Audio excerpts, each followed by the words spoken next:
সুপ্রিয় দর্শক, আমি মুস্তফা দানিশ স্বাগত জানাচ্ছি সম্পাদকীয়তে। আজকের আলোচনার বিষয়ে অনেক চুক্তি, তাতে তিস্তা নেই। আর এই নিয়ে আলোচনার জন্য আমাদের স্টুডিওতে উপস্থিত আছেন প্রথমেই এম শফিউল্লাহ, সাবেক রাষ্ট্রদূত ও ভারত বাংলাদেশ সম্পর্কের পর্যবেক্ষক। মাঝখানে আছেন ফরিদ হোসেন, সিনিয়র সাংবাদিক, এবং ওই প্রান্তে আছেন ডক্টর দেলওয়ার হোসেন, অধ্যাপক, আন্তর্জাতিক সম্পর্ক বিভাগ, ঢাকা বিশ্ববিদ্যালয়। তবে আলোচনা শুরুর আগেই চলুন দেখিনি এখনকার প্রধান সংবাদগুলো। সফরে দুদেশের সম্পর্ক জোরদারের আশা মোদির। বৈঠক হচ্ছে খালেদার সাথেও, জানালেন ভারতের পররাষ্ট্র সচিব। ঢাকা পৌঁছালেন পশ্চিমবঙ্গের মুখ্যমন্ত্রী মমতা।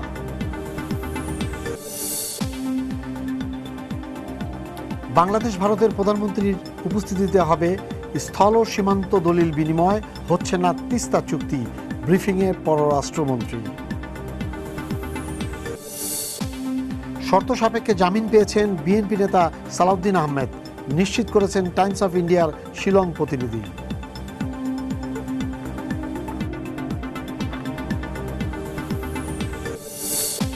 অপ্রদর্শিত অর্থ জরিমানা দিয়ে বিনিয়োগের সুযোগ থাকবে, বাজেটোত্তর সংবাদ সম্মেলনে অর্থমন্ত্রী বললেন, বড় অঙ্কের রাজস্ব আদায়ে এনবিআর প্রস্তুত। এবং বাজেটের লক্ষ্যমাত্রার সঙ্গে অর্জনের পার্থক্য দিন দিন বাড়ছে। আনুষ্ঠানিক প্রতিক্রিয়ায় সিপিডি বলছে, অর্থায়নই হবে সবচেয়ে বড় চ্যালেঞ্জ।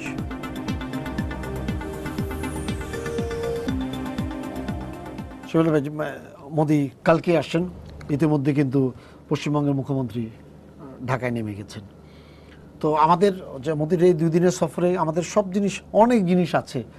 আমি দেখলাম যে 51টা এজেন্ডা আছে খসড়া হিসাবে। এর মধ্যে হয়তো কতগুলো চুক্তি হবে, সমঝোতা, সব কিছু হবে। তো বাংলাদেশের মানুষের একটা প্রত্যাশা, সব জায়গা থেকে যে কথাটা উঠে আসছে, যে তিস্তা নদী নিয়ে, তিস্তা নদীর পাড়ের যে লাখ লাখ মানুষ আছে তাদের ভাগ্যের পরিবর্তন এবারও হবে কি না। 2011 সালে ডক্টর মনমোহন সিং চেষ্টা করেছেন, কিন্তু সেই সময় কিন্তু সবাই জানে যে এই পশ্চিমবঙ্গের মুখ্যমন্ত্রী মমতা বন্দ্যোপাধ্যায়ের কারণেই কিন্তু এটা হয়নি। এবারও কিন্তু আবারও সেই কথাটাই উঠে এসছে। হ্যাঁ, এর আগে উনি ফেব্রুয়ারিতে ঘুরে গিয়েছিলেন, তখন বলছে যে আপনি কেন এরকম দুশ্চিন্তা করছেন, আমরা তো আছি, আমি অভয় দিচ্ছি যে আমরা একটা কিছু করব। কিন্তু এবারও কিন্তু সেই আশ্বাস থেকে আমরা বঞ্চিত হয়েছি। পাশাপাশি যেমন আমাদের পররাষ্ট্র সচিব বলেই দিয়েছেন যে এটা চুক্তি নিয়ে না হয়তো আলোচনা হতে পারে বা এই ধরনের কোনো জিনিস হতে পারে। তো আমরা অনেক জিনিসের মধ্যে আছে, চুক্তি আছে, টাকার আছে, ঋণ আছে, রেল আছে, যোগাযোগ ব্যবস্থা আছে, নিরাপত্তা খাতের বিভিন্ন দিক আছে, ছিটমহলগুলো, স্থল সীমান্ত চুক্তি আছে, তার একটা দলিল সম্পাদনের এখানে ব্যাপার আছে, অনেক জিনিসই এখানে আছে। কিন্তু দেখা যাচ্ছে যে আমরা যে জিনিসটা নিয়ে চিন্তা করছি, আমাদের এই জিনিসটা গত 4 বছর ধরেও ঠিক ওই একই জায়গা থেকে গেছে, এবং শুধুমাত্র পশ্চিমবঙ্গের মুখ্যমন্ত্রীর কারণে। ধন্যবাদ। মুখ্যমন্ত্রী যখন ফেব্রুয়ারি মাসে আসছিলেন, তখন উনি যাওয়ার সময় একটা কথা বলে গেছিলেন যে ট্রাস্ট মি, আমার উপরে আপনারা বিশ্বাস রাখুন তিস্তার ব্যাপারে। এখন আমি তো আর একটু পিছনে যাই। আজকে মোদি আসছেন বাংলাদেশে, এবং যে উনি একটা ল্যান্ডমার্ক চুক্তি রাজ্যসভা এবং লোকসভা পাশ করিয়ে নিয়ে সর্বসম্মতিক্রমে উনি বাংলাদেশে আসছেন। এটা নিশ্চয়ই আমাদের জন্য অত্যন্ত সুখবর, এবং বাংলাদেশের মানুষের জন্য এটা অত্যন্ত একটা বহুদিনের প্রাপ্য, যেটা আমাদের ছিল, আমরা পেতে যাচ্ছি। আমি এই ব্যাকগ্রাউন্ডটা সম্বন্ধে আমি একটু বলি। 1974 সালে মে মাসে এই চুক্তি স্বাক্ষরিত হয় 2 মহান নেতার মধ্যে, বঙ্গবন্ধু শেখ মুজিবুর রহমান ইন্দিরা গান্ধীর সাথে। আমি বঙ্গবন্ধুর ব্যক্তিগত অফিসে, আমি তখন জুনিয়র মোস্ট অফিসার আমি ছিলাম। আমি 72 থেকে 75 পর্যন্ত আমি বঙ্গবন্ধুর সাথে আমি কাজ করেছি। তো এবং যে চুক্তি স্বাক্ষরিত হয়েছে, সেই চুক্তির সময় আমি অশোকা হলে উপস্থিত ছিলাম। তারপরে আমার বয়স 70-এর কাছে এসে গেছে। এর মধ্যে আমরা শুধু দেখেছি তখন যে চুক্তি, স্থল সীমানা চুক্তি এবং ফারাক্কা চুক্তি। 26 বছর পরে আমরা ফারাক্কা চুক্তি আমরা পেয়েছি। আজকে 41 বছর পরে আমরা ল্যান্ড বাউন্ডারি চুক্তির বাস্তবায়নের পথে আমরা আছি। এখন দেখুন, সময় দেখুন। আর বাংলাদেশ কিন্তু 1974 সনে মে মাসে যে চুক্তি স্বাক্ষরিত হয়েছে, সে অটাম সেশনে বঙ্গবন্ধু ওইটা পার্লামেন্টে রেটিফাই করেছেন, বেরুবাড়ি দাহগ্রাম হস্তান্তর যত প্রক্রিয়া সম্পন্ন করেছেন। আর সেখানে আমরা আজ 41 বছর পরে আমাদের একটা ন্যায্য পাওনা আমরা আজকে আমরা আমাদেরটা দিয়ে দিয়েছিলাম। আমরা তো সে আমাদের 1974 সনে আমরা এটা দিয়েছি, আজকে নয়, যে বছর চুক্তি হয়েছে সেই বছর। আর তার 41 বছর পরে আমরা আমাদের প্রাপ্যটা আমরা আজকে পেতে যাচ্ছি। এটা বিলম্ব হলে অত্যন্ত সুখবর। এবং ফারাক্কা চুক্তি যেটা 96 সালে সেটা হয়েছে, ডিসেম্বর সাহেবের 98 সনে হয়েছে, ডিসেম্বর সাহেবের খালেদা হাসিনা ক্ষমতায় আসেন হয়েছে, এবং 26 বছর পরে। সুতরাং এর 26 বছরে বাংলাদেশের বিপুল অংশ উত্তরাঞ্চল মরুভূমিতে পরিণত হয়েছে। আজকে সেটা তিস্তাতে হচ্ছে। এখন তিস্তার জন্য আমরা কত বছর অপেক্ষা করব? আজকে যেটা বললেন, অসংখ্য চুক্তি পথে আছে, চুক্তি হবে, এবং যে চুক্তিগুলো হচ্ছে সেই চুক্তিগুলো দেখবেন যে জলপথ, স্থলপথ, নদীপথ, বন্দর, কোনো বাংলাদেশের কোনো অঞ্চল বাকি নেই। সব অবারিত দ্বার, আমি বলবো ভারতের জন্য বাংলাদেশ অবারিত দ্বার করে দিয়েছে। এবং বাংলাদেশ দিয়ে ভারতের যে কোনো অংশে যেতে পারবে। তারপরে ত্রিপুরা, এতে যে পূর্ব উত্তর যে অঞ্চলের ভারতের রাজ্যগুলোতে যেতে পারবে, এবং এখানে তারা ভুটান এবং নেপালে যেতে পারবে। মানে সব কিছু আমরা খুলে দিয়েছি, সব দ্বার আমাদের বাংলাদেশের জন্য আমরা খুলে দিয়েছি। তার বদলে এখন আমরা কি পাচ্ছি, কি পাবো, এটা বাংলাদেশের কাছে এটা অত্যন্ত, জনগণের কাছে এটা ন্যায্য একটা মানে আমি আশা ব্যক্ত করতে আমি চাই। সেখানে যে কথা বললেন, তিস্তার কথা আপনি বলছেন, তিস্তার পাড়ের লোক আজকে যারা আপনার যে স্থলসীমান্ত চুক্তির ফলে যে দুই দেশের অবরুদ্ধ লোকগুলো মুক্তি পেয়েছে, তাদের যে আনন্দ, আর ও তিস্তাপাড়ের লোকের কী অবস্থা, তাদের হতাশ নিরাশা, এটা তো তারা আরও ভীষণভাবে তারা মুষড়ে পড়েছে যে তিস্তা চুক্তি আবার হচ্ছে না। এখন আপনি বলছেন যে মমতার জন্য 2011 সনে এটা হয়নি, এখনও হচ্ছে না। কিন্তু এখানে আমি বলবো যে এই তিস্তার উৎপত্তি কোথায়? উৎপত্তি হচ্ছে সিকিম। সিকিম একটা সেন্ট্রালি অ্যাডমিনিস্ট্রেটেড টেরিটরি। এটা কেন্দ্রীয় সরকারের অধীনের একটা প্রদেশ আপনি হয়তো বলতে পারেন, বা টেরিটরি বলতে পারেন। সিকিমে বেশ কয়েকটা বাঁধ দেওয়া হয়েছে তিস্তা নদীর উপরে, এবং এটা দিয়েছে কেন্দ্রীয় সরকার দিয়েছে। এই বাঁধের ফলে অনেক পানি ডাইভার্ট হয়ে যাচ্ছে উল্টো দিকে, হ্যাঁ, এবং এই পানি নিচের দিকে কম আসছে, পশ্চিমবঙ্গে কম আসছে, বাংলাদেশে আরও কম আসছে। এখানে আমরা শুধু মমতাকে আমি এককভাবে দায়ী করতে আমি চাই না, এজন্য যে আজকে যদি সিকিম থেকে পানি স্বাভাবিক গতিতে যদি আসে, তাহলে কিন্তু পশ্চিমবঙ্গ পানি পাবে, বাংলাদেশের পানি পাবে। তো এই ব্যাপারটা ফয়সালা করবে কে? কেন্দ্রীয় সরকারের সাথে পশ্চিমবঙ্গ সরকারের। তো সেখানে আমরা কেন এই ভুক্তভোগী হব? এটা একটা বিরাট প্রশ্ন। আজকে আমি তো বলবো যে ভারতে দেখেন একটা বিপুল পরিবর্তন আসছে। কীভাবে সেটা আসছে? ভারত একটা বৃহৎ দেশ, সব ক্যাপাসিটি তার আছে, কিন্তু সে বিশ্বে স্থান পাচ্ছে না, প্রপার স্থান পাচ্ছে না। নেহেরু এবং ইন্দিরা গান্ধীর পরে মানে ভারতে তারা যে একটা এমন একটা লক্ষ্য ছিল যে ভারতকে তারা বিশ্ব দরবারে হাজির করবে, তার মোদির মধ্যে তারা সেই হিরোকে তারা আবিষ্কার করেছে, যে জন্য সে তাকে মানে নিরঙ্কুশ ভোট দিয়ে তারা ক্ষমতা পাঠিয়েছে। এবং মোদি সেটা বুঝতে পেরেছে যে হ্যাঁ, আমি ইন্ডিয়াকে এখন বিশ্ব দরবারে নিয়ে যাব, এবং সেই জন্য দরকার। আর একটা জিনিস যেটা হবে নিরাপত্তা। এই যেটা বললাম যে 7টা প্রদেশ যে আছে ভারতের, এটা কিন্তু বাংলাদেশ লকড, কারণ নেপাল এবং বাংলাদেশের মধ্যে মাত্র 14 কিলোমিটার জায়গা আছে ভারতের, যেখানে মেইনল্যান্ড ইন্ডিয়া থেকে ওরা যেতে পারে আপনার ইয়েতে উত্তর পূর্ব প্রদেশগুলোতে। তো সেখানে যে কোনো সময় একটা বড় ইনসার্জেন্সি হলে, নকশালাইট অথবা ধরেন কি না বলে মাওইজম বা আপনার উলফা, তারা তো এই রাস্তা এই 14 কিলোমিটার রাস্তা বন্ধ করে দিতে পারে। একটা ফোন আছে। তখন বাংলাদেশের হইল alternative route for reaching those places. এখানে বাংলাদেশের গুরুত্ব এখানে বেশি ভারতের কাছে। একটা ফোন আছে, দর্শক আপনার পরিচয় দিয়ে প্রশ্ন করুন। আসসালামু আলাইকুম স্যার। ওয়ালাইকুম সালাম। আমি শাহজাহান কবির পুরানা পল্টন থেকে। আমার প্রশ্ন সাবেক রাষ্ট্রপতি সাহেবের কাছে। আমি ভারতের বর্তমান প্রধানমন্ত্রী প্রশংসা করেই বলছি, যদি তিস্তা চুক্তি না হয় তাইলে যে এত ঢোল বাদ্য বাজনা বাজাইলাম, তাহলে আমাদের লাভ হবে কি? ঠিক আছে ফরিদ ভাই, এটা আপনি বলেন যে তিস্তা চুক্তি না করলে আমরা এত ঢোল বাজাচ্ছি কেন?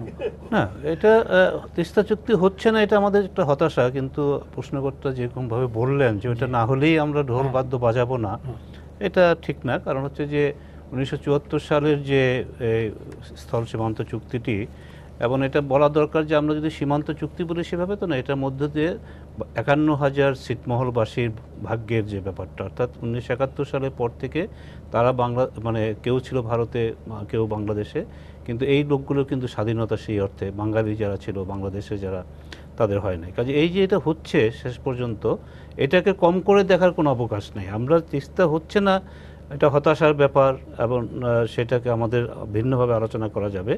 কিন্তু দুইটা দেশের মধ্যে সম্পর্কের ব্যাপারে এরকম আপনার চরমপত্র দিয়ে কিছু বলা যায় না যে এটা হলো না বলেই আমার ওটা হলো না, এইভাবে হয় না। আমি যে কথাটা এখানে বলতে চাচ্ছি সেটা হচ্ছে যে এটার সঙ্গে যে 74 সালের যে চুক্তিটা নিয়ে কথা হচ্ছে, এবং এটা নিয়েই মোদির উচ্ছ্বাস বেশি, এবং ভারতের উচ্ছ্বাস সবচেয়ে বেশি, বাংলাদেশের উচ্ছ্বাস আছে ল্যান্ড বর্ডারে যে ব্যাপারটা নিয়ে। সে দীর্ঘদিনের সমস্যা, যেটা বাংলাদেশ থেকেও বলা হচ্ছে এটা প্রধানমন্ত্রী শেখ হাসিনারও একটা কূটনৈতিক সাফল্যের একটা দিক। সেটা যেমন আপনার আমরা কি দেখি যে যদি কোনো বিষয়ে দুটো দেশের মধ্যে যদি রাজনৈতিক সদিচ্ছা থাকে, সরকারের মধ্যে যদি রাজনৈতিক সদিচ্ছা থাকে, এবং এই ক্ষেত্রে যেমন মোদি কি জিনিসটা দেখিয়েছে, ক্যারিসমাটা কিন্তু আর কিছুই না, যে তার বিজেপির রাজনৈতিক সদিচ্ছা, তার নিজের রাজনৈতিক সদিচ্ছা যে আমি কাজটা করব, এটা যখন ঠিক হয়ে গেছে তখন কিন্তু সব অসম্ভবকে কিন্তু সম্ভব করা গেছে। তখন অন্যান্য যে সমস্যাগুলো এতকাল ধরে তারা বলতো, সেই সমস্যাটা কিন্তু আর থাকেনি। 2011-তে যখন মনমোহন সিং এসেছিলেন তখনও কিন্তু তারা বিজেপি এটাকে একটা সমস্যা বলতো, যে এই রাষ্ট্র মানবে না, ওই রাষ্ট্র মানবে না, আমরা মানি না, আমাদের সার্বভৌমত্বের কিছু জায়গায় চলে যাবে, বিরোধিতা করেছে। তো সেটাই বললাম যে সদিচ্ছা থাকলে, তো তেমনি করে আপনি যদি তিস্তা চুক্তির যে ব্যাপারটা 2011-তে প্রটোকলে যেটা হয়েছিল, যেটা মোটামুটি ঠিক করেছিল, আমরা যেটা জানি স্বাক্ষর হওয়ার কথা ছিল, এবং আমরা তো বলছি সেই কথাগুলো ইতিহাসের মধ্যে তো আছেই, যে ভাগাভাগির ব্যাপারটা ন্যায্যতার ভিত্তিতেই হচ্ছিল, সেটাকেও কিন্তু যদি সদিচ্ছা থাকে তাহলে এটা সম্ভব, রাজনৈতিক সদিচ্ছার ব্যাপার। এখন ধরুন মমতা ব্যানার্জি এর আগে যেটা করেছে সেটা হচ্ছে যে সদ্য তিনি মুখ্যমন্ত্রী হয়েছেন, আর এখন যেটা তিনি আবার একটা সমস্যা, তার আগামী বছর হচ্ছে তার আবার মুখ্যমন্ত্রী হওয়ার আবার নির্বাচন, এবং তিনি এমন একটা কাজ করতে চান না যে কাজটাকে আপনার, আমি তার যুক্তিটা বলতে চাচ্ছি যে কেন তিনি এটা করছেন, এটা অন্য যুক্তিও থাকতে পারে, কিন্তু যে কোনো দেশেই কিন্তু আপনি দেখবেন যে এই ধরনের ব্যাপার থাকে। এই আপনি অং সান সু চি মিয়ানমারে দেখেন, মিয়ানমারে হাজার হাজার লোক কি নির্যাতন হচ্ছে, মারা যাচ্ছে, ইত্যাদি করছে, কিন্তু উনি কিন্তু টু শব্দটি করছেন না। উনি শান্তিতে নোবেল পুরস্কার বিজয়ী, তিনি শব্দটা করছেন এই কারণে যে সামনের বছরই তাদের আবার এই নভেম্বরে, সামনের বছর না, নভেম্বরেই তাদের দেশে নির্বাচন। এখন এদের পক্ষে কথা বলতে গিয়ে যদি সংখ্যাগরিষ্ঠ বুদ্ধিস্ট রাখাইনদের যদি ভোট তিনি না পান, সেই চিন্তাটা তার মাথার মধ্যে। কাজে রাজনীতিবিদ, রাজনৈতিক দল এগুলো করে থাকে।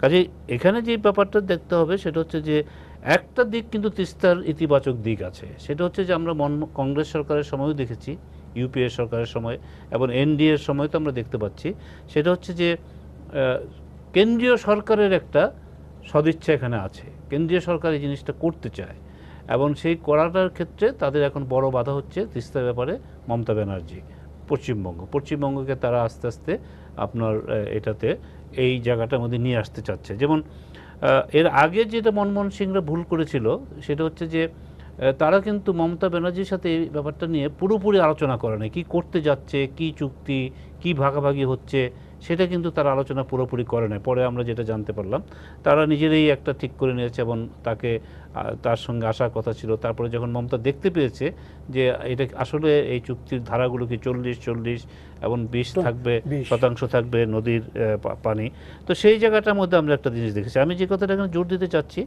প্রশ্নকর্তা সেই জায়গার থেকে এসে, আমাদের দেশের ভিতরে এখন একটা এই ধরনের একটা পরিবেশ বিরাজ করছে দুই ধরনের। একটা হচ্ছে যে আমরা অনেক কিছুই পাবো, আবার তিস্তাটা যে পেলাম না এই জন্য পুরো সফরটাই ব্যর্থ হয়ে গেল, এই ধরনের একটা কথা। তা আমি মনে করি যে সেভাবে দেখার ব্যাপার না। যেমন বিনাশ সিকরি, যিনি বাংলাদেশে ভারতের হাই কমিশনার ছিলেন কিছুদিন আগে, তিনি যেটা বলেছেন যে হ্যাঁ এটা নিঃসন্দেহে, এটা যে হচ্ছে না এটা আমাদের জন্য আমাদেরও খারাপ লাগছে, আমরাও এটাতে খুব একটা খুশি না, কিন্তু এটা হলো না বলে বাকি যেগুলো আমরা হচ্ছে সেই জায়গাটা কিন্তু কম নয়। আমি এই জায়গাটা বলতে চাচ্ছি এই প্রসঙ্গে। আর অন্য প্রসঙ্গ না থাকলে আমি এই ক্ষেত্রে এই পর্যায়ে এইটুকুই আমার বক্তব্য। স্যার আপনি আমাকে বলবেন একটা জিনিস, অনেকগুলো জিনিস হচ্ছে, তার মধ্যে সবচেয়ে বড় যে জিনিসটা মনে হচ্ছে, যেমন এর মধ্যে যেমন স্থল সীমান্ত চুক্তির পাশাপাশি যেটা সবচেয়ে বড়, সেটা হলো যে যোগাযোগ মাধ্যমে একটা ব্যাপক পরিবর্তনের, ব্যাপক, সেটা আপনি বিভিন্ন স্থলবন্দর আছে ওপেন করার, রেল যোগাযোগ বিভিন্ন পয়েন্টে, যেটা এখন আমাদের শুধুমাত্র দর্শনা দিয়ে যাচ্ছে ট্রেন, আরও অনেকগুলো, মানে যেমন আগরতলা খুলে দেওয়া, পাশাপাশি ওই পাশে হিলির পাশে যে এরিয়াটা আছে, তারপরে চাঁপাইনবাবগঞ্জে ওখানে রোহনপুরে যে আছে, অন্তত 8টা জায়গায় রেলপথ ওপেন করার একটা চিন্তা ভাবনা হচ্ছে। পাশাপাশি নৌ বন্দরগুলো ব্যবহার করে কোস্টাল যে উপকূলীয় জাহাজ চলাচল ব্যবস্থাটা, সেক্ষেত্রে বলা হচ্ছে যে আমাদের মানে যে ব্যয় যে খরচ এটা কমে যেতে পারে যদি শিপিং ওয়েতে আমাদের মধ্যে যেটা হয়। পাশাপাশি আরও জিনিস যেটা আছে, যেমন কিছু ব্রিজ তৈরি করে দেওয়ার কথা আছে। তারপরে এর সঙ্গে যেটা আছে সেটা হলো একটা ইন্টারকানেকশন আছে, হ্যাঁ, যে পুরো জায়গাতে যে কীভাবে এখানে যাবে। আর এর মধ্যে তো অলরেডি পরীক্ষা নিরীক্ষা চলছে, কালকে মনে হয় এটা উদ্বোধন করার কথা, ওই যে ঢাকা, শিলং এবং গুয়াহাটি এবং ঢাকা, কলকাতা, ঢাকা, আগরতলা যে বাসের রুট, এই জিনিসগুলো আছে।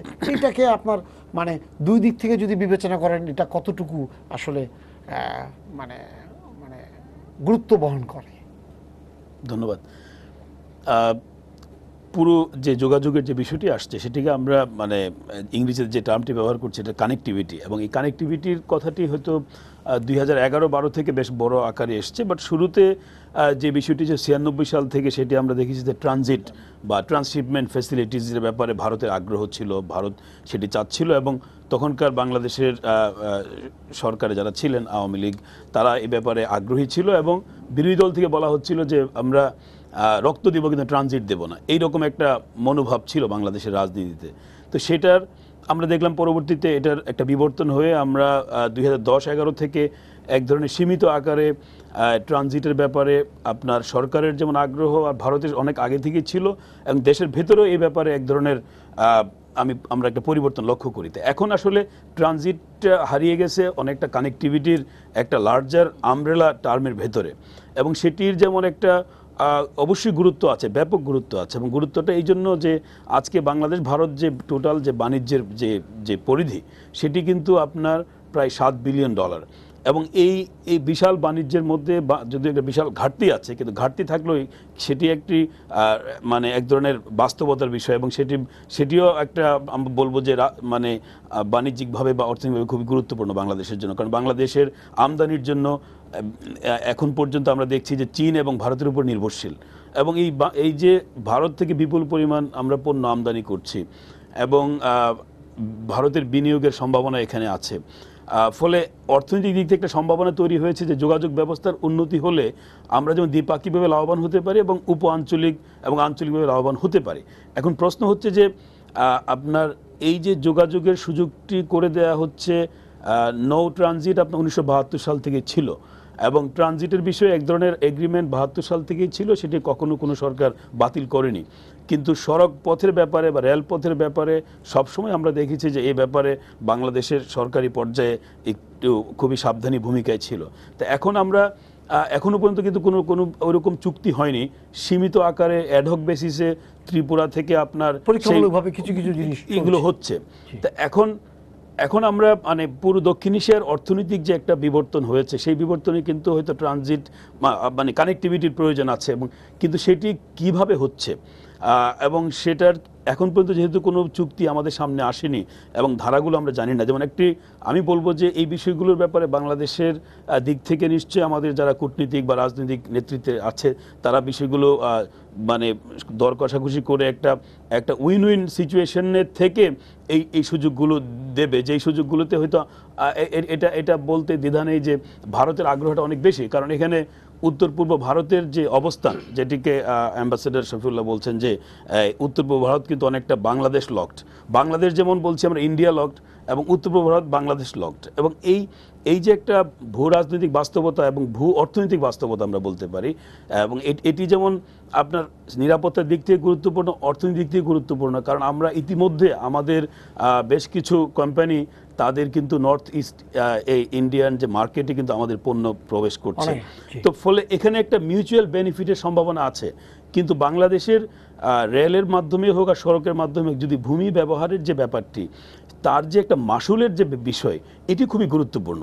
এবং এটি নির্ধারণ করার জায়গাটাতে বাংলাদেশ মানে কতটা শক্তিশালী অবস্থান নিচ্ছে এবং শেষ পর্যন্ত কী ধরনের মাসুলে এটি হবে সেটি দেখার বিষয়। এবং সেটি যদি যথেষ্ট পরিমাণে না হয়, কারণ একসময় ভারত থেকে বলা হয়েছিল যে প্রতি বছর বাংলাদেশ যে পরিমাণ মাসুল পাবে সেটির দিয়ে বাংলাদেশ অনেক বড় ধরনের ইনফ্রাস্ট্রাকচার অন্য পরিবর্তন করতে পারবে। তো ফলে এই মাসুল একটি দিক। আর দ্বিতীয় দিকটি হচ্ছে যে এই যে মানে আপনার যে ট্রান্সপোর্ট হবে সেখানে কি যাচ্ছে, কি পণ্য বা কি ধরনের গুডস যাচ্ছে, সেটি কিন্তু স্ক্যানিং করা, দেখার একটা দায়িত্ব বাংলাদেশের, বা সেই সুযোগটা বাংলাদেজ বা ভারতের উভয়টি থাকবে। নিরাপত্তা বলতে এটা খুব স্বাভাবিক, বলবো যে মানে স্বাভাবিক একটা আচরণ। কারণ আপনি যখন কোনো এক দেশ থেকে আরেক দেশে অথবা এক দেশের অনেকটা অন্য অংশে যাবে, এগুলো থাকবে। আমার মনে হয় এই সমস্ত বিষয়গুলো নিশ্চয়ই বাংলাদেশ সরকার এগুলো দেখবে। তবে ভারত বাংলাদেশ সম্পর্ক এখন যেই জায়গায় এসছে, এখানে আপনার আস্থার ঘাটতি কিংবা সমঝোতার অভাব, সদিচ্ছার অভাব বা নিরাপত্তার অজুহাতে কিন্তু এই সম্পর্কটাকে মানে পুরনো জায়গায় নেওয়া যাবে না। আমরা হয়তো অনেকেই অনেকভাবে কথা বলতে পারে, কারণ একটি বিষয় খেয়াল করতে হবে যে ৭৫ সালের পরে আপনি দেখেন যে বাংলাদেশ ভারত সম্পর্ক হুঁচট খেয়েছে, এবং এই হুঁচট খাওয়াটা কিন্তু দু দেশের জন্য ক্ষতি হয়েছে। তারপর আবার আপনি দেখবেন যে এই সম্পর্কটাকে আপনি ভারতের ব্যাপারে অনেক বেশি ক্রিটিক্যাল হতে পারেন, কিন্তু ২০০১ সাল থেকে দেখবেন যে ভারতে বাংলাদেশের কোনো প্রধানমন্ত্রী সফর করেনি, বা বাংলাদেশের কোনো প্রধানমন্ত্রী বা ভারতের কোনো প্রধানমন্ত্রী বাংলাদেশে আসেনি। মানে এই সম্পর্কের যে একটা হোঁচট খাওয়া, এই ওঠানামার জায়গাটিতে কিন্তু অনেক ক্ষেত্রে আমরা অনেক কিন্তু ডেভেলপমেন্ট হয়নি। কিন্তু এখন আমরা দেখছি যে একসাথে অনেক কিছু ডেভেলপমেন্ট হচ্ছে, কিন্তু সেখানে আমাদের যে সক্ষমতার জায়গা, আমাদের কূটনৈতিক দর কষাকষির জায়গাটা কতটা শক্তভাবে হচ্ছে এটা আমরা সঠিকভাবে জানি না। যেহেতু ফর্মাল চুক্তিগুলো যদি আমাদের সামনে আসে তখন হয়তো বা এগুলো নিয়ে বলা যাবে। বাট আমি আশা করব যে এই বিষয়গুলো নিয়ে সরকার শক্ত অবস্থানে থেকে বার্গেন করে শেষ পর্যন্ত এই সুযোগগুলো তারা দেবে।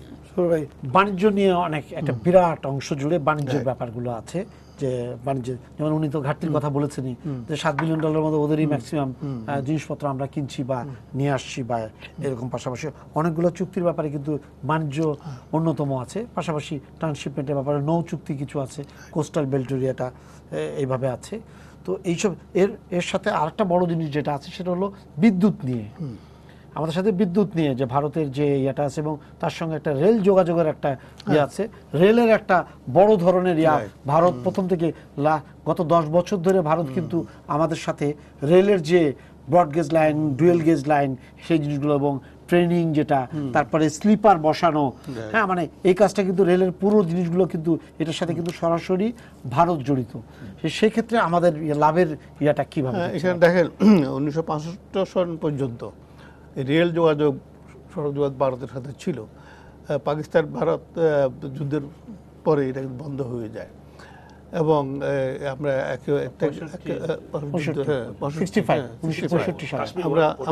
আমরা অনেকটা বিচ্ছিন্ন হয়ে যাই। তো সেটাকে আজকে পুনঃসংযোগ করার চেষ্টা চলছে। এবং আপনি অত্যন্ত ভালো কথা বলছেন যে 1906 সন পর্যন্ত কোনো হাই লেভেলে ভিজিট হয় নাই। শেখ হাসিনার সময় মানে 1996 থেকে 2001 পর্যন্ত হয়েছে, এরপর হঠাৎ করে বন্ধ হয়ে যায়। এখন এটা আবার পুনরায় হয়, অত্যন্ত উঁচু মানে চলে গেছে সম্পর্ক। আমি বলবো আমাদের এখন there is scope to look back. এখন আমাদের একটু সামনের দিকে আমাদের চলতে হবে। ঘাটতির কথা যারা বলছেন, দেখেন এখানে চায়নার সাথে ঘাটতি আমাদের আরও অনেক বেশি, সেটা নিয়ে আমরা কিন্তু কথা বলছি না। ভারতের সাথে যেটা হচ্ছে, এটা মূল কারণটা কি জানেন? মূল কারণটা হলো আমাদের গার্মেন্ট ইন্ডাস্ট্রি যেটা আছে তাদের ব্যাকওয়ার্ড লিঙ্কেজ, যেটা তুলা এবং সুতা এবং অন্য অ্যান্সিলারি প্রোডাক্ট, ওটা ভারত থেকে আসে, যেটা বাংলাদেশে ইম্পোর্ট করে এটাকে আমরা এখানে ফিনিশিং করে আমরা আজকে 27 বিলিয়ন ডলার ইনকাম করছি। এটা কিন্তু এই ঘাটতি যেটা বলছেন, সেই ঘাটতি কিন্তু এই কারণেই কিন্তু। সুতরাং এখানে এমন নয় যে ভারত একচিটিয়া বিজনেস করছে, আমরা ঠকছি, তা নয়। ওইখানকার কাঁচামাল এনে আমরা ফিনিশ করে আমরা আরও উচ্চ মূল্যে আমরা বিক্রি করছি, এটা একটা আছে। আর একটা আছে যেটা যে প্রতিবন্ধকতা আছে একটা, সেটা হলো নন ট্যারিফ ব্যারিয়ার। যেমন আমাদের যে মাল গুডস তৈরি হয়, ওরা বলে যে স্ট্যান্ডার্ড মতো হয় নাই। হ্যাঁ, মানে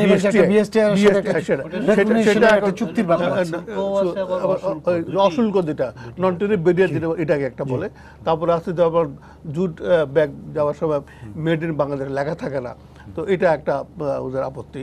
এই ধরনের কোনো কারণে আমাদের অনেক জিনিস ওরা বলছে হ্যাঁ ওপেন ইউ ক্যান এক্সপোর্ট, কিন্তু আসলে এক্সপোর্ট করতে পারছে না, বিকজ নন ট্যারিফ বেরিফ।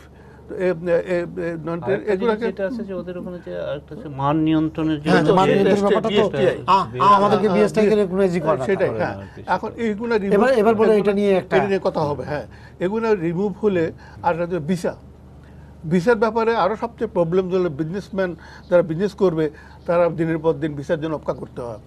কারণ দেখেন, আমরা আমেরিকাতে আমরা 5 বছরের ভিসা পাই, ব্রিটেনে আমরা 5 বছরের ভিসা পাই। 5 বছরের ভিসা তারা দিচ্ছে না,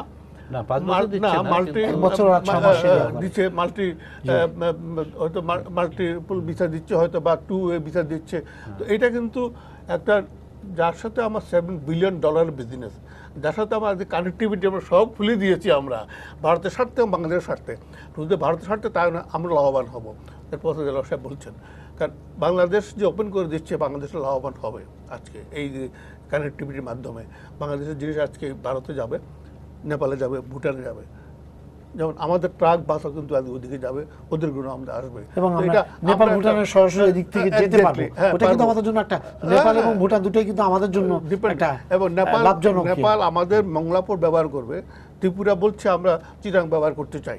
তার মানে এটাই হাব হয়ে যাচ্ছে।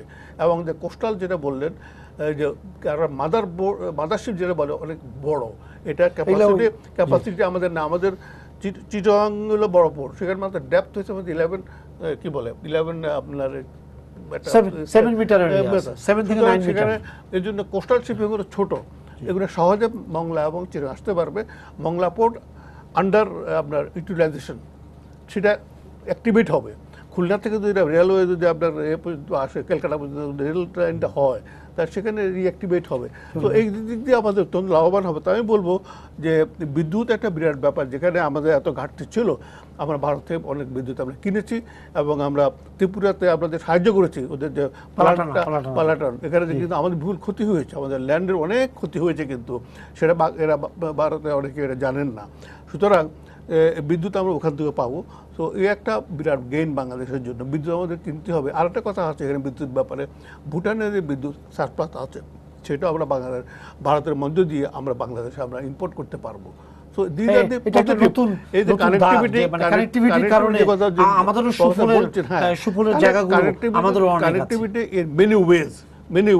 সুতরাং এটা আমাদের জন্য, বাংলাদেশের জন্য, দেখেন আজকে বাংলাদেশের লোক এত বেকার, সমুদ্রে জাপ দিচ্ছে, সুতরাং তারা কাজ পাবে, অনেক ধরনের কাজ এখানে সুযোগ সৃষ্টি হবে। কিন্তু আপনি যেটা বলছেন দেলোয়ার সাহেব, যে আমাদের স্কিল আমরা কতটুকু আমাদের ডেভেলপমেন্ট করেছি, আমি সত্যি বলতে আমি লজ্জিত। আমরা যখন পররাষ্ট্র মন্ত্রণালয়ের সাথে অন্যান্য মন্ত্রণালয়ের সাথে ইন্টারমিনিস্ট্রিয়াল মিটিংয়ে বসতাম, সেখানে রেসপন্স ইজ আনইকুয়াল। অনেকে হোমওয়ার্ক করে না, অনেকে প্রিপারেশন নাই।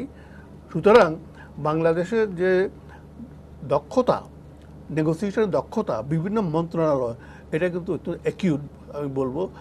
তো এটা কিন্তু ওভারকাম করতে হবে, কারণ আপনি ভারতের সাথে নেগোসিয়েট করতে গেলে it's a man to man equation, very important. Knowledge is power, আপনাকে সেই জিনিসটা দক্ষতা বাড়াতে হবে, তাহলে আমরা স্কিলফুলি এই জায়গায় ভালোভাবে সহাবস্থান, মানে আমাদের যোগ্যতা নিয়ে আমাদের যে যেমন শুল্কের কথা উঠেছে, এই আমরা সূক্ষ্ম ব্যাপারগুলো আমরা তাহলে ওদের সাথে সহজভাবে আদায় করে নিতে আমরা পারবো। ভারত এই মোংলা থেকে, খুলনা থেকে মোংলার কিন্তু এই রেল লাইনটাও কিন্তু 53 না 50 কিলোমিটার রেল লাইনের পথটা কিন্তু শুধুমাত্র মোংলা বন্দর ব্যবহার করার জন্য এটা করছে, যাতে তাদের ট্রান্সশিপমেন্টে যদি মনে করেন যে উত্তরের ওখান থেকে যদি যেতে চায় বা এরকম জিনিস, তারপর পার্বতীপুরকেও তারা একটা, যেমন আমাদেরকে বলা হচ্ছে যে আমরা সিকিম ইয়া থেকে, মিজোরাম থেকে এবং মেঘালয় থেকে আমাদের পেট্রোলিয়াম যে জিনিসটা, এটা এখান থেকে আমরা নিয়ে আসতে পারবো পার্বতীপুরে ডিপো করে।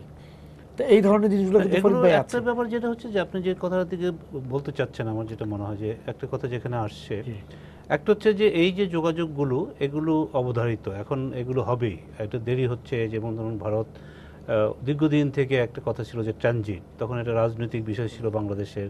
তখন ট্রানজিট বলতে যেটা বোঝানো হতো যে মূলত কলকাতা থেকে এই মানে এদের যে 7 বোনের রাষ্ট্র বলা হয়, এখানে যাবে, বাংলাদেশের পথ দিয়ে যাবে, সড়ক পথে যাবে, এবং সেটা নিয়ে একটা রাজনীতি হতো যে এই যে যাবে আমরা কিভাবে যাবে, আমাদের নিরাপত্তা নেই।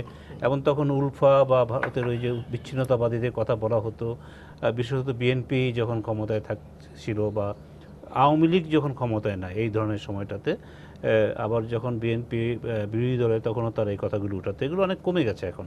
তার কারণটা হচ্ছে যে এই জায়গা দিয়ে নানানভাবে পথ তৈরি করা হয়েছে এখন, যে কথাগুলো এখানে আলোচনা হলো, যে ট্রান্সশিপমেন্ট বলেন, জাহাজে করে বলেন, এই যে পালান্তলা যে আপনার বিদ্যুৎ কেন্দ্রটা হয়ে গেল ত্রিপুরা, সেটা কিন্তু আপনার ভারতীয় জাহাজ এসে সেই বড় বড় মানে যন্ত্র নিয়ে সেখানে করলো। আবার তার আশুগঞ্জ থেকে আপনি যেটা বললেন আখাউড়া পর্যন্ত রাস্তা তৈরি করে দিল।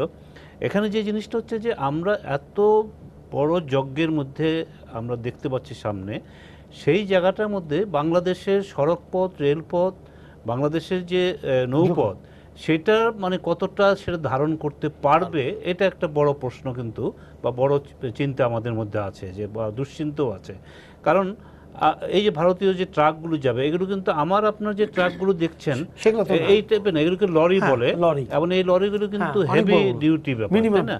এখন এই যে আপনার আমাদের যেগুলো মহাসড়কগুলো আছে, সেখান থেকে বাংলাদেশের যে লরি যাচ্ছে, ট্রাক যাচ্ছে, তাতে কিন্তু পদে খুব বসে যাচ্ছে। আপনি বলছিলেন যেমন চট্টগ্রাম থেকে দীর্ঘদিন থেকে ভারত বলছে আমি চট্টগ্রাম বন্দর ব্যবহার করে আমরা ওই যে 7টি রাষ্ট্র তাদের উত্তর পূর্ব, সেখানে তাদের যোগাযোগটা করবে। সেখানে আপনার আমাদের ওখানে তো কন্টেইনার জট তো বাংলাদেশের যে ব্যবহার করে সেটাতেই কন্টেইনার জট, তাই না? আবার সেখানে আপনার মাদার ভেসেল কাছাকাছি আসতে পারে না, আপনাদের করে আসতে ফিডার ভেসেল দিয়ে করতে হবে। তো সেখানে আবার ওই ক্যাপাসিটিটা বাড়াতে হবে। আমরা পায়রা বন্দরে যেটা একটা কথা বলা হচ্ছে, মংলার কথা বলা হচ্ছে, কিন্তু এখানে একটা জিনিস আমি যে কথাটা একটু বিগার আসপেক্ট নিয়ে আসছে, যেমন মোদি ফেসবুকে যে বেশ লম্বা একটা তালিকা দিয়েছেন, এবং সেখানে তিনি কি করবেন এখানে বলেছেন। শেখ হাসিনার প্রতি তিনি শ্রদ্ধা জানিয়েছেন, শেখ হাসিনা কিভাবে, বাংলাদেশের প্রধানমন্ত্রী শেখ হাসিনা কিভাবে দুদেশের সম্পর্ককে শক্তিশালী করেছে সেটা কথা বলেছেন, বঙ্গবন্ধুর প্রসঙ্গটা টেনে এনেছেন। এখানে একটা জিনিস আপনার আমি বলতে চাই, সেটা হচ্ছে যে কেন এই মোদির এই ঘটনাটা, এই বা বিজেপি এই বা ভারত এইভাবে এগোচ্ছে, সেটা হচ্ছে যে ভারত একটা জিনিস বুঝতে পেরেছে যে ভূ রাজনৈতিক দিক থেকে যে বাংলাদেশের অবস্থানটা, যেটা মোদি নিজেও বলেছে, সেখানে সে চায়নার যে মানে প্রভাবটা, চায়না যেভাবে আপনার এই অঞ্চলে প্রভাব বিস্তার করছে, শ্রীলঙ্কায় এমন এই অবস্থা, দক্ষিণ এশিয়াতে, দক্ষিণ পূর্ব এশিয়াতে, তাতে করে আপনি দেখবেন যে চায়নাকে ঠেকাতে হলে, যেটা মার্কিন যুক্তরাষ্ট্রেরও মানে একটা মানে স্বার্থ আছে, সেখানে ভারতের মধ্যে দিয়ে করতে চায়। একটা বড় কারণ সেটা হচ্ছে যে এই যে স্থল সীমান্ত চুক্তি, বিজেপির এই যে 180 ডিগ্রি মানে মোড় ঘুরে এই কাজটা করলো, একটা বড় কারণ হচ্ছে যে বাংলাদেশের বর্তমান সরকার, প্রধানমন্ত্রী শেখ হাসিনার নেতৃত্বে খুবই চমৎকারভাবে চায়না কার্ডটাকে ব্যবহার করতে পেরেছে। এবং চায়নার সাথে যে বাংলাদেশের সম্পর্ক, আপনি জানেন যে সেই সম্পর্কের যে ব্যাপ্তি এবং চায়না যে কাজটা করে, যেমন এই পায়রা বন্দরের কথাই বলে, এটাতে কিন্তু চায়নাই কিন্তু এটাতে প্রথম উৎসাহ দেখিয়েছিল। এখন কিন্তু ভারত শুধু উৎসাহ না, তারা একেবারে কোম্পানি করে এটা নিয়ে এগিয়ে যাচ্ছে, আলোচনা করছে। তো এই ঘটনাগুলো কিন্তু আপনি বিগার আসপেক্টে, মানে আপনার বড় ছবিটাকে যদি আপনার পটভূমিটা কিন্তু যারা করে থাকে, দেলা সাহেবরা বা আমাদের শফিউল্লাহ সাহেব করে থাকেন, সেই জায়গা থেকে কিন্তু মোদির এই সফরটাকে দেখতে হবে। তিনি কিন্তু একটা কথা বলছেন যে বাংলাদেশের এই সফর দক্ষিণ এশিয়ার জন্য একটা নতুন মানে অধ্যায়ের সৃষ্টি করবে। স্যার, শেষ পর্যায়ে চলে আসছি। উনি কিন্তু বলেছেন দক্ষিণ এশিয়ার জন্য এটা একটা বিরাট এবং এই জায়গায় সঠিকভাবে কানেক্টিভিটি করে অনেক জিনিসই হতে পারে। তো মোদির সফরটাকে শেষ পর্যায়ে আপনি মানে এখন যে এটা আছে, আপনার যদি মূল মুদ্রা কথা বলেন তাহলে কি আপনার দৃষ্টিভঙ্গি? মোদির সফর এটি তো আসলে মানে একটি অসাধারণ একটি মানে কূটনৈতিক একটি মানে আমি বলবো যে একটা প্রক্রিয়া চালু হচ্ছে, যে এই প্রক্রিয়াতে আমি আগেও বলেছি যে একটা বাংলাদেশ ভারত সম্পর্কের একটা প্যারাডাইম শিফট হচ্ছে, এবং এই শিফটটা একসময় অনেক বেশি আপনার ওই দ্বিপাক্ষিক যে বিষয়গুলো তার মধ্যে ফোকাস ছিল, কিন্তু এখন আমরা দেখছি যে কার্যকরভাবেই সেটি উপ আঞ্চলিক এবং আঞ্চলিকভাবে এটি ফোকাসড।